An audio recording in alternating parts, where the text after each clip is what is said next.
Assalamualaikum warahmatullahi wabarakatuh. Hari ini bersama Aminau di Cermin Ramadan. Tentunya Ami nggak sendiri karena Ami ditemani rekan Ami yaitu Ojay. Yes, ada Ojay. Happy sekali. Dan di episode kali ini kami akan menemani kalian dengan cerita dan tausiah Islam selama bulan Ramadan. Betul banget nih kami. Tapi biar nggak jadi fitnah nih kami, kita nggak berdua doang di sini. Kita udah kedatangan narasumber kita yang hebat banget nih, yaitu Ustadz Munawir Ngacir yang biasa dikenalnya. Assalamualaikum Pak Ustadz. Waalaikumsalam warahmatullahi wabarakatuh. Gimana nih kabarnya Pak Ustadz? Alhamdulillah, selama ini kita dikasih kesehatan oleh Allah Subhanahu wa taala. Prinsipnya adalah khairunas anfahum linnas. Kita manfaat buat diri kita dan juga buat orang lain. Tentunya di bulan Ramadan ini luar biasa, mudah-mudahan banyak keberkahan. Oke, Amin. amin. Alhamdulillah. Ngomong-ngomong Mbak Ame, sudah punya pasangan belum? Belum. Kenapa Ustadz? Masalahnya kalau di bulan Ramadan kan banyak sekali pahala tuh di situ. Oh iya. Siap. Benar. MOP Lovers, kita akan banyak membahas tentang puasa pastinya ya Pak Ustadz. Ya, di bulan Ramadan ini mulai dari asal usulnya, kemudian perintah selama bulan Ramadan ini baiknya seperti apa, dan sampai amalan-amalan yang bisa merusak pahala di bulan Ramadan. Masya Allah. Kita berarti hari ini banyak sekali insya Allah membagi ilmu ya Pak Betul. Ustadz ya. Betul. Pak Ustadz membantu kita dengan pertanyaan-pertanyaan yang sebenarnya mungkin ada orang yang sudah tahu jawabannya, tapi alangkah baiknya diterangkan lagi. Betul. Ya kan, menjadi mengingatkan kembali. Seperti yang Ojay tadi bilang, asal usul puasa. Langsung aja nih Pak Ustadz, Ami mau nanya, penasaran gimana sih asal usul adanya perintah puasa di bulan Ramadan Pak Ustadz? Bismillahirrahmanirrahim. Asal usul atau asbabun nuzul. Jadi sebab-sebab turunnya orang menjalankan puasa. Nah, pada waktu Rasulullah Shallallahu Alaihi Wasallam sebelum menjalankan puasa itu ada riwayat dari Imam Ibnu Jarir dan juga dari Mu'ad bin Jabal. Jadi sebelum Rasulullah itu menjalankan puasa itu, Rasulullah menjalankan puasa Asyura terlebih dahulu. Gitu. Yaitu tanggal 8, 9, 10. Itu pada tahun yang pertama. Kemudian setelah tahun yang kedua, Rasulullah itu hijrah ke Madinah. Begitu ke Madinah, ngelihat orang Yahudi itu menjalankan puasa Asyura. Nah, setelah itu baru tahun yang kedua Rasulullah diperintahkan untuk menjalankan puasa. Ayat 183 surah Al-Baqarah, Allah Subhanahu wa taala menjelaskan itu menjadikan musabab atau sebab turunnya kita umat Rasulullah menjalankan puasa. Allah telah berfirman, Bismillahirrahmanirrahim. Alhamdulillah, walaupun aki-aki suaranya masih lumayan ya. Iya, Allah masih lumayan kan. Allah Subhanahu wa taala menjelaskan, ya ayyuhalladzina amanu kutiba alaikumusiyam. Ilal akhiril ayat. Shadaqallahul azim. Nah, Allah menurunkan ayat ini baru tahun yang kedua Rasulullah memerintahkan, yaitu puasa Ramadan. Nah, sedangkan puasa Asyura itu sebagai puasa sunnah, amalan sunnah. Seperti itu. Seperti itu asal usulnya aja. Betul. Berarti Pak Ustadz kalau sebagai manusia itu kita untuk menyiapkan untuk bertemu bulan Ramadan ini, adakah langkah-langkah atau hal-hal yang harus kita siapkan Ustadz untuk bertemu dengan bulan yang suci ini? Masya Allah, ini pertanyaannya bukan hafal kaleng-kaleng ini masalahnya. Itu saya mau jawab apa? Sekarang apa besok nih? Oh, besok juga bisa. Jadi tentunya persiapannya, Nabi mengatakan tazkiyatul qulub, persiapkan hati yang bersih. Itu kalau bisa masih ada orang tua, minta maaf gitu kan, gitu. Nah, kalau misalkan ketemu orang tua, kalau bicara tentang orang tua, jadi kalau bicara tentang orang tua, karena orang tua kita sudah nggak ada. Oke. Jadi teringat, kita doain, yaitu pembacaan kalimat tahlil kepada kedua orang tua. Karena kita, Nabi mengatakan begini, hal baqiya min birri abaw wa yasyaun abirruhuma min ba'di mautihima. Apakah masih boleh, masih ada saya berbuat baik kepada kedua orang tua saya, sedangkan orang tua saya sudah tidak ada. Nah, akhirnya jawab Rasulullah, itu boleh. Akhirnya tuh bocah lari ke Madinah, yaitu membuat sumur. Nah, kemudian ditanya lagi, yang sumur aja masih manfaat, apalagi anaknya membaca Al-Quran di bulan Ramadan, keutamaan di sini itu lebih baik lagi daripada membuat sumur yang ada di Madinah. Nah, itu kalau ayat ini hadis ini tidak dikias, maka kita cara menerjemahnya begini. Jadi kalau ada orang yang meninggal itu langsung buru-buru bikin sumur di masjid. Ya kalau yang meninggal 30 berarti 30 banyak sumur dong. Sumurnya banyak nih. Iya, itulah makanya kalau hadis ini tidak dikias. Nah, di situ persiapan salah satunya adalah tazkiyatul qulub, membersihkan hati kita. Minta maaf kalau orang tua masih ada, karena apa? Itu adalah ladang pahala buat kita. Itu di bulan puasa ini. Nah, tentunya di dalamnya itu banyak sekali, yaitu kayak seperti persiapan bagaimana belajar terlebih dahulu untuk mendapatkan puasa yang mendapatkan ridho di sisi Allah Subhanahu wa taala. Tentunya kita harus banyak amal-amal yang dapat pahala lebih banyak. Oke, Gitu, seperti ya. itu. Berarti memang harus dipersiapkan itu bukan dari fisiknya aja tapi batinnya juga. Betul, iya. Oke. Tadi udah asal-usulnya udah, terus juga persiapannya udah. Manfaat dari puasa itu apa sih, Ustaz? Masya Allah. Puasa dia tadi di dalam surah Al-Baqarah ayat 183, di situ ada kalimat kutiba alaikumusiyam, diwajibkan atas kalian untuk berpuasa. Nah, asyam itu sendiri artinya adalah al-imsak, yaitu menahan. Manfaatnya itu satu, bisa menawan hawa nafsu. Nah, kadang banyak yang jomblo-jomblo kan gitu kan. Jomblonya ke saya, jomblo-jomblonya ke saya jempolnya. Ya artinya apa? Ketika kita untuk menahan kayak seperti nafsu, kadang-kadang di dalam puasa itu banyak marah gitu ya. Nah, di situ bisa mengurangi pahala di situ. Gitu. Jadi kalau ketika manfaat dalam puasa ini pertama yaitu yang tadinya selalu nafsu kepingin sesuatu yang mestinya harus itu adalah perbuatan setan, nah itu kudu bisa dinahan dengan cara berpuasa itu juga. Oh, banyak sekali manfaatnya ternyata. Ya Allah, benar. iya. Jadi bisa melatih diri orang lain juga menjadi lebih baik ya, Pak? Betul, gitu. Nah, tentunya dari saya teringat sabda Nabi, kita mulai dari diri kita. Ya. Nabi mengatakan, ibda binafsi, mulai dari diri kita. Jadi, walaupun kita dapat ilmunya dari orang lain, tapi dalam permulaan kita, dalam akhlaknya pun juga mulai dari diri kita. Itu kata Rasulullah, setelah kita baik, kita keluar. Khairun nas. Jadi manfaat baik buat manusia seperti itu. Berarti harus baik diri kita dulu baru bisa memperbaiki orang lain, kurang lebih gitu. Betul. Artinya Nabi kan mengatakan balighu anni walau ayat, sampaikanlah walaupun satu ayat. Artinya apa? Kalau kebanyakan nunggu ilmunya kita banyak, kapan kita mau nyampein? Kan begitu ya? Iya, satu betul, aja dulu satu. Jadi step by step, understand? Oh, yes, understand. Thank you loh, understand. Iya. Berarti tidak perlu banyak, bukan tidak perlu banyak, mungkin tidak perlu langsung banyak, yang penting tersampaikan walaupun cuma satu. Iya, betul. Masya Allah. Kan dulu kalau kita belajar kan ada syairnya. Belajar di waktu kecil, bagai mengukir di atas batu. Belajar sesudah dewasa. Kalau aku sih aku yes. Gimana? Oke, lanjut ya Pak Ustadz. Jadi aku suka inget nih Pak Ustadz. Dulu tuh aku waktu masih kecil suka diajarin puasa untuk setengah hari Pak Ustadz. Belajar puasa setengah hari untuk mempersiapkan ketika dewasa nanti biar bisa puasa full gitu.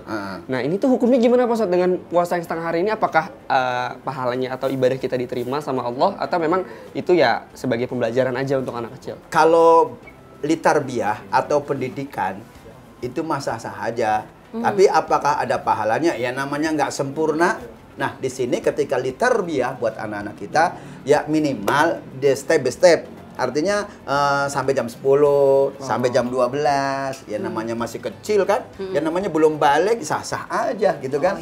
Tidak ada tuntutan dosa bahwa anak kecil seperti itu belum diwajibkan untuk menjalankan puasa. Tapi ada pahalanya tetap yang dapatkan masalah niat, pertama kan niatnya baik. Belum dikerjain udah dapat pahala, beda dengan niat jahat. Kalau niat jahat itu penanya belum nulis, tapi kalau kita sudah niat baik, Allah sudah menentukan ketentuan itu dan itu sudah dicatat oleh Allah. Masya Allah. Berarti memang Allah maha baik ya Pak Ustadz. Iya, Masya Allah luar biasa. Tadi kan udah ngomongin puasa ini Pak Ustadz. Aku tuh sering penasaran masalah sahur ya. Misalnya sahur, niatnya emang udah ada nih, besok puasa ya kan. Terus ternyata pas nggak keburu bangun sahur gitu Pak Ustadz. Ah. Jadi buru-buru cuma niat doang tapi nggak makan. Jadi cuma baca niat doang udah tidur lagi. Itu bener yang namanya puasa kah atau tidak dianggap puasa? Oh, ini pertanyaan dari bapak saya, belum pacaran udah sampai sekarang masih ada aja pertanyaan. Saya Pak Ustadz bingung, tapi jujur masih bingung gitu loh. Biar sekalian murojaah ya Pak. Iya. Ya. Nah, perintah sahur itu adalah bukan wajib, tapi sunnah muakkad. Sunnah muakkad itu adalah pahalanya hampir mirip dengan wajib. Oke. Tasahharu fa inna fis suhuri barokah. Jadi ketika kita sahur itu karena dikatakan sunnah muakkad untuk meringankan, nggak biar terlalu energinya itu kita kurang. Jadi makanya kalau misalkan puasa itu kan menambahkan energi, apalagi udah waktu mau imsak dan jeda antara imsak dengan maghrib kan jauh itu kan. Yes. Nah makanya di situ Rasulullah menganjurkan sekali untuk bersahur karena di situ akan dirinya tubuhnya akan kuat. Seperti Oh, itu. tujuannya untuk itu. Itu. Saya pernah dengar Pak Ustadz ada yang mengatakan bahwa waktu sahur terbaik itu ketika sudah mendekati azan subuh. Itu bagaimana Pak Ustadz? Begini, mengakhirkan sahur itu memang tujuannya pertama untuk menguatkan tubuh kita. Kadang-kadang ada yang lemah kan, gitu. Apalagi yang sudah nenek-nenek gitu ya, udah uzur. Nah di situ kan ada orang yang uzur bagaimana, orang yang sudah tua bagaimana, atau puasa atau tidak gitu kan. Ini karena ketika dulu orang tua kita menyuruh anak kita, puasa kan begitu kan. Begitu bapaknya udah tua, nah anaknya nyuruh, bapak kok nggak puasa gitu kan. Nah disinilah makanya ketika berhubungan dengan sahur itu memang disunahkan oleh Rasulullah itu kenapa di situ pahalanya jangan sampai meninggalkan yang banyak itu, terus kemudian puasa kita begitu aja nggak ada isinya, kan sayang gitu. Artinya apa? Tong kosong berbunyi nyaring. Ya kan? Makanya kalau misalkan niatnya oke. Pertama memang ada dua, yaitu pertama niat, kemudian yang terakhir adalah sahur, gitu kan? Yang terakhir adalah berbuka. Nah disinilah, maka di situ ada dua kebahagiaan kata Nabi. Lisoim farhatani, bagi orang yang berpuasa itu ada dua kebahagiaan. Pertama, inda liqa'il fitri, kemudian ketika kita sedang berbuka. Gitu kan. Nah kalau berbuka berdua, apalagi sama wece-wece, Masya Allah, sama anak-anaknya, sama bapaknya, dikasih kopi, siapin untuk makan. Yang sunahnya kan pakai kurma, ya nggak? Begitu istrinya sudah nyiapin makanan dan juga kopi juga semuanya disiapin, kadang-kadang namanya suami kan kurang bersyukur juga. Makanya istri nggak mau ngelawan, karena ngelawannya pakai nyanyi, biasanya begitu. Bagaimana nyanyinya? Contohnya? Ya, perasaan ku berbakti untukmu, makan pagi ku siapkan semua. Berarti nggak berani ngomong langsung, nyindir ya? Nyindir, atau gitu maksudnya. Iya, betul. Nah, karena apa di situ istri itu kan qanitatun, harus taat kepada suami. Betul. Surganya istri ada di suami. Jadi kebahagiaan di dalam puasa itu farhatani, yaitu ada dua kebahagiaan bagi orang yang berpuasa. Pertama, indal fitri, ketika kita sedang berbuka, ya kan? Berbuka macam-macam kan dari pagi sampai sore ditungguin. Kepinginnya semuanya yang ada di meja itu dimakan semuanya. Benar banget. Gitu. Ya Allah, itu benar. kayaknya saya banget gitu. Saya juga Kak Pak. Dan saya juga. Oh, berarti sama dong ya? Iya. Ya Allah, apa ini kepingin dibeli, Masya Allah. Tapi begitu sudah meminum, nih nah kesombongan, makanya manusia nggak boleh sombong. Hanya nggak karena setengah hari nih, sehari lah. Itu nggak sentuh dengan air, kita udah lemesnya, lemes jalannya, ya Allah loyo begitu kan. Begitu kena air yang manis, kurma yang manis, itu hanya cuil saja, itu udah rasanya udah kenyang semuanya. Itulah makanya di situ ada namanya puasa barokah. Jadi semuanya yang dagang, yang semuanya pekerjaan itu kena semuanya. Dapat berkahnya. Dapat ya, berkahnya gitu. Makanya di situ setelah kebahagiaan itu inda liqa'i rabbih, bahagia ketika bertemu dengan Allah Subhanahu wa taala. Masya Allah. Nah, disitulah makanya kita harus bahagia ketika kita diperintah oleh Allah, yaitu salah satu kewajiban adalah puasa. Benar banget nih. Oke Pak Ustadz, ini pertanyaan nggak cuma dari kita berdua aja Pak Ustadz, tapi MOP Lovers juga pada penasaran dan pengen bertanya nih. Betul. Kita langsung ada pertanyaan pertama nih, salah satunya ada Nabila Hanifah. Dia bertanya Pak Ustadz, Ustadz, ketika puasa Ramadan di awal-awal, biasanya tuh aku lupa. Ternyata sedang berpuasa, kemudian tidak sengaja makan cemilan. Apakah hal ini bisa membatalkan puasa Pak Ustadz? Silahkan dijawab Pak Ustadz. Nah, awal pertama biasanya kan lupa. Benar. Betul. Ustadz. Namanya lupa di situ hukumnya adalah rukhsah. Keringanan. Kan ada ilat, ada uzur karena sebab lupa. Ya kan? Lupa kan nggak ada hukumnya. Gitu. Terus kemudian puasanya bagaimana? Batal atau tidak? Ketika ingat langsung diberhentiin, lanjutin. Oke. Gitu. Asal lupa jangan keseringan ya Ustadz ya. Nah, iya, itu kan? Kalau Makanya lupa aja sengaja. kalau lupanya satu piring udah habis Nah, bagaimana? itu yang jadi musola. Masalah. Ustadz. Gemes deh.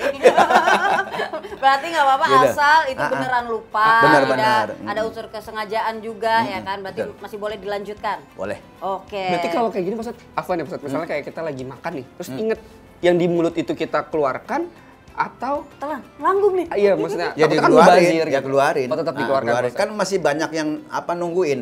Ada cacing, ada ayam. Oh, ya. iya, benar juga. Benar. Jadi benar-benar mendapat semua berkahnya. Nah, iya gitu. Masya Allah. Lupa saja masih ada yang mengharapkan keberkahan itu. Oh, iya, betul. Apalagi lepas yang berpuasa itu, Masya Allah. Iya. Benar-benar Pak Ustadz. Lupa nggak apa-apa. Udah asal apa tidak ini? sengaja. Udah? Belum Belum dong. ya? Udah buru-buru aja nih. Namanya juga Ustadz ngacir. Iya, benar. Tahu nggak ngacir? Apa tuh Ustadz? Ngaji ceria. Wah, super ceria ya kita ngaji Iya. sama Pak Ustadz di sini. Oke, Allah ya ternyata karim. bukan hanya satu pertanyaan aja, ternyata ada 2 pertanyaan ya. Tadi sudah Nabila dan selanjutnya ada nih, Dela Zahra tuh. Di bulan Ramadan ini biasanya banyak orang yang rajin ibadah nih Pak Ustadz. Tapi setelah Ramadan selesai, ibadahnya menjadi tidak sekonsisten dulu. Bagaimana pandangan Ustadz mengenai hal ini? Katanya Dela. Nah, ini yang sering kerjain sama saya. Saya juga sih. Tapi Oke. Kita sama lagi Pak Ustadz. Jadi begini, ketika kita berpuasa, kan rajin banget. Betul. Setelah puasa, kembali lagi kayak semula. Iya, settingannya itu, gitu, Pak Ustadz. itu namanya nggak sukses. Kalau yang sukses kan ada namanya setelah puasa kan ada bulan Syawal. Bulan Syawal adalah bulan peningkatan. Nah, yang tadinya benar akan lebih benar. Harusnya seperti itu. Nah, ya seperti itu. Jadi yang tadinya sholat sunnahnya banyak, setelah puasa itu adalah lebih komplit lagi, gitu.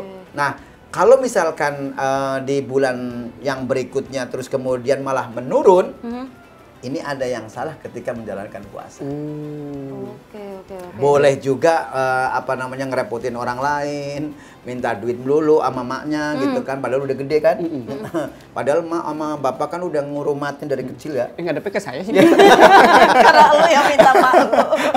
Ya, iya, artinya begini, ketika sudah dewasa minimal kan membahagiakan kedua orang tua. Betul. Itu.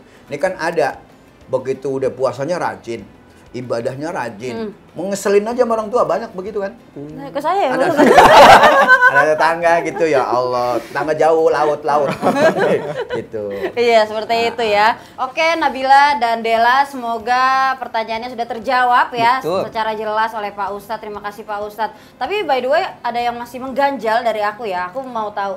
Kan penasaran nih, maksud dari dikurungnya setan pada bulan Ramadan. Kan ada yang bilang gitu. Tetapi kenapa ada aja pelaku kriminal atau ibaratnya hasutan setan yang terjadi di bulan Ramadan? Itu gimana Pak Ustadz? Bismillahirrahmanirrahim, ini agak serius. Terus. Saya begini. Asyaitonu tajri minad dam. Setan itu kan mengganggu bukan hanya dari bermasyarakat saja, tetapi dari saripati makanan kita. Gitu. Jadi mungkin dapat dari mana? Artinya makanya menimbulkan bahwa kita berbuat yang senonoh yang tidak bisa tolerir dengan hukum gitu ya. Nah, padahal Rasulullah kan mengatakan wasul silati sayatin, dan setan itu kan mestinya dibelenggu. Ya. Kenapa masih ada perbuatan yang tidak bisa kita hindarkan? Ya, kadang-kadang itu kan banyak. Di warteg misalkan ya, kakinya kelihatan, mukanya nggak kelihatan. Iya, benar. Berarti Harusnya kan makannya begini ya Pak Ustadz? ya itu namanya berarti kan setan berbentuk manusia gitu loh. Setan berbentuk manusia. Iya. Saya lagi tadi. Iya. Ke saya. Setan berbentuk manusia. Nah, ganti makasih ya. ya. Biar adil. Gitu, Jay. Allah ya Karim. Nah, itulah makanya kita tidak boleh khutuwatis syaitan, tidak boleh mengikuti tentang apa namanya sifat-sifat setan itu sendiri. Nah, Pak Ustadz, sekarang aku penasaran nih Pak Ustadz. Sebenarnya ada nggak sih Pak Ustadz hal-hal atau amalan yang bisa merusak pahala kita selama di bulan Ramadan ini Pak Ustadz? Masya Allah, ini pertanyaannya dari mulai mantan pacar saya, belum pacaran gitu. Ya kan istri saya. Oh iya, Ya benar-benar Allah. juga sih. Jadi begini, tuhbitul a'mal. Jadi ada yang penghapus amalan, baik di bulan puasa maupun di luar puasa. Nabi mengatakan begini, al-istighalu bi'uyubil khalqi.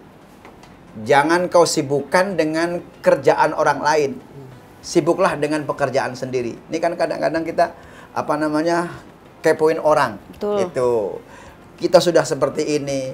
Kadang-kadang kita balasnya lu sendiri dah urusin kan begitu ya. Nah, ini kadang-kadang kita sudah ke sana kemari. Kau cerita keburukannya. Semu di seberang lautan jelas kelihatan, tapi gajah di belubuk mata tidak kelihatan. Ah, keterlaluan. Itu siapa? Agak tergoyah ya. Itu dulu siapa yang nyanyi? Siapa itu? Kita kagak tahu, Ustaz. Nggak tahu? Masya Allah, ini zaman no begini nih. Ya Allah. Yang nyanyi itu dulu sama juga, ngacir juga gitu. Oh iya? Ya iya. Ini bercanda beneran sih. Pak Ustadz kalau bercanda mau beneran aku nggak bisa bedain loh. Ya, alhamdulillah ya. Yang kedua, ketika untuk amalan yang bisa dihapus, waqaswatul qalbi. Waqaswatul qalbi, yaitu yang bisa menghapus amalan kita adalah karena kerasnya hati, karena nggak mau menerima nasihat. Benar. Mengaku paling benar sendiri. Padahal Nabi juga mengajarkan nggak mengaku saya paling benar, itu enggak. Jadi apa namanya, kita di dalam amal liyah kita biar nggak terhapus, tentunya kita berusaha bahwa orang lain jelek, kita akan lebih jelek. Oke. Saya baik, orang lain lebih baik. Itu mestinya bikin status seperti itu tuh. Oh iya, Ya kan? catat Jay, statusnya tadi Jay. Udah, minta Saya, tolong tadi video. apa namanya, orang lain jelek, saya lebih jelek loh, maksudnya ya, seperti itu. Nah, jadi nanti bisa koreksi, jadi amaliyah kita biar selalu mendekatkan kepada Allah, tentunya dengan wasilah kita menjalankan perintah, yaitu puasa. Betul. Oke. Pak Ustadz, ketika sedang berpuasa, kita cenderung kayak bermalas-malasan, terus kayak kalau kata orang zaman sekarang mah mager, malas gerak ya kan. Terus juga bahkan ada yang bilang, udah tidur aja seharian, bangun-bangun tahu-tahu udah buka puasa, seperti itu. Gimana nih Pak Ustadz, menurut pandangan Pak Ustadz? Apalagi suka kayak gini Pak Ustadz Afwan, ada pikiran yang kalau tidurnya orang puasa itu bisa mendapatkan pahala. Tidur seharian. Jadi tidur aja seharian. Lah itu mah palsu. Oh, palsu Pak Ustadz. Jadi tidurnya orang puasa katanya pahala. Lah kalau punya anak bini, dia mau dimakanin apaan? Betul juga. Tidur baik ya. Ya Allah, kalau tidur baik kapan nyari duitnya? Benar. Nah, begini. Jadi sibukkanlah diri kalian, yaitu dengan mencari untuk sebagai seorang pemimpin, yaitu harus bertanggung jawab terhadap anak buahnya. Kan Nabi mengatakan begini, kullukum ra'in wa kullukum mas'ulun an ra'iyati. Pemimpin itu harus tanggung jawab. Nah, bagaimana? Motonya Al-Qur'an menjelaskan begini, qu anfusakum wa ahlikum naro. Jaga diri kamu dan keluargamu dari api neraka. Nah, kalau puasa tidur baik, besok kecuali orang duitnya numpuk sih mungkin ya gitu. Bisa untuk menjadi andalan, tapi bukan itu. Kalau puasa yang diharapkan orang kaya saja lah, yang miskin bagaimana? Gitu kan? Betul. Karena apa? Yang di situ yang dilihat orang yang berpuasa adalah la'allakum tattaqun. La'alla termasuk taroji, harapan. Harapannya apa? Tatakun, menjadi orang yang bertakwa. Takwa itu imtithalul awamirillah wastinabun nawahillah. Takwa itu menjalankan segala perintah, menjauhi segala larangan-larangannya. Gitu. Tuh, ke sana ngerti nggak kode? Siap. Kan cuma satu. Simpatnya ke saya. Ke sana. Saya siap. Makasih ya Pak Ustadz. Ya Allah. Baik deh Pak Ustadz. Kita terakhir nih Pak Ustadz dari aku sama Kak Ami juga sama MOP Lovers semua, kita minta nih Pak Ustadz motivasi dari Pak Ustadz tentang episode kali ini. Bismillahirrahmanirrahim. Kepada pemirsa seluruhnya, jangan merasa diri paling benar menjalankan puasa kita, dan jangan merasa dirinya sudah paling suci. Inilah yang kita diharapkan oleh para pemirsa seluruhnya. Jadi saya dengan Ami, dengan juga Ojai, Ojai ini hanya memfasilitasi saja, motivasi bagaimana agar kita hidup lebih baik. Kita lihat nanti setelah berpuasa, baru kita kelihatan baik atau buruknya, kelihatan emas atau loyangnya, itu tergantung dari amaliyah ketika kita menjalankan puasa.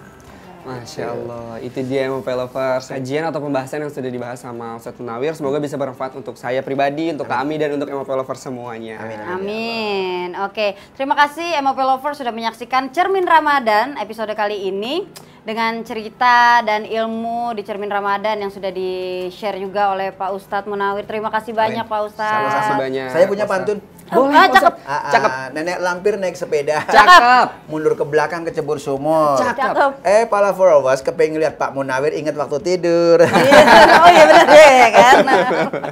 Oke MOP Lovers, Oji juga mau ngingetin buat kalian semua, jangan lupa download aplikasi MOP Lovers. Ya. Untuk pengguna iOS kan bisa downloadnya di App Store, dan untuk kalian yang menggunakan Android bisa download di Play Store. Sampai jumpa di episode Cermin Ramadan selanjutnya. Saya Fauroji pamit undur diri. Saya Aminah dan Pak Ustadz Munawir ngacir. Wassalamualaikum warahmatullahi wabarakatuh. Bye bye.